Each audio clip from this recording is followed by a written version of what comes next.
ಮಿನಸನ್ ಕೊನಿಚಿವಾ, hope everyone is doing good. ಇವತ್ತು ನಮ್ಮೆಲ್ಲರ ಲೈಫಲ್ಲಿ ಒಂದು ಪಾರ್ಟ್ ಆಗಿರುವಂತಹ ಎಮೋಜಿಸ್ ಬಗ್ಗೆ ಮಾತಾಡೋಣ ಅಂದ್ಕೊಂಡಿದ್ದೀನಿ.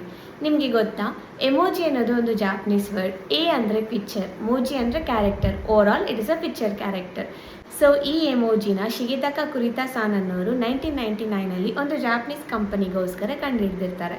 ಮತ್ತು ಎಮೋಜಿಸ್ ಬಂದು ಮಾಂಗಾ ಕ್ಯಾರೆಕ್ಟರ್ಸ್ನ ಇನ್ಸ್ಪೈರ್ ಆಗಿ ತೊಗೊಂಡು ಮಾಡಿರ್ತಾರೆ. ಅಷ್ಟೇ ಅಲ್ಲ, ಈಗಲೂ ಸಹ ಕೆಲವೊಂದು ಎಮೋಜಿಸ್ ಜಾಪನೀಸ್ ಕಲ್ಚರ್ನ ರೆಪ್ರೆಸೆಂಟ್ ಮಾಡುತ್ತೆ. ಲೈಕ್ ರೈಸ್ ಬೋಲ್, ಡ್ರಾಮೋಡಾಲ್ ಆ ಥರ.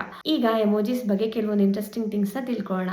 ಕುರಿತಾಸಾನ್ ಇನ್ವೆಂಟ್ ಮಾಡಿರೋವಂತಹ ಎಮೋಜಿಸ್ನ ನ್ಯೂಯಾರ್ಕಲ್ಲಿ MoMA ಅನ್ನೋ ಒಂದು ಮ್ಯೂಸಿಯಮಲ್ಲಿ ಡಿಸ್ಪ್ಲೇ ಸಹ ಮಾಡಿದ್ದಾರೆ, which is museum of modern arts. ಈ ಎಮೋಜಿ ಇದೆಯಲ್ವಾ, which is face with tears of joy, ಈ ಎಮೋಜಿನ ಆಕ್ಸ್ಫರ್ಡ್ ಡಿಕ್ಷನರೀಸ್ ಕಡೆಯಿಂದ ವರ್ಡ್ ಆಫ್ ದ ಇಯರ್ ಅಂತ ಸಹ ಡಿಕ್ಲೇರ್ ಮಾಡಿದ್ದಾರೆ. ಇನ್ನೂ ಏನಪ್ಪ ಅಂತಂದರೆ ಜುಲೈ 17 ವರ್ಲ್ಡ್ ಎಮೋಜಿಸ್ ಡೇ ಅಂತ ಸಹ ಸೆಲೆಬ್ರೇಟ್ ಮಾಡ್ತಾರೆ. So that's all for today. Hope ಈ ವಿಡಿಯೋ ಇಂಟ್ರೆಸ್ಟಿಂಗ್ ಆಗಿತ್ತು ಅಂತ ಅನ್ಕೊತಾ ಇದ್ದೀನಿ. ನಿಮ್ಮ ಫೇವ್ರೆಟ್ ಎಮೋಜಿ ಯಾವುದು ಅಂತ ಕಮೆಂಟ್ ಸೆಕ್ಷನಲ್ಲಿ ಕಮೆಂಟ್ ಮಾಡಿ. So again with the most interesting videos, do follow and support. ಅರಿಗತೋ ಗೊಜೈಮಾಸ್. ಬಾಯ್.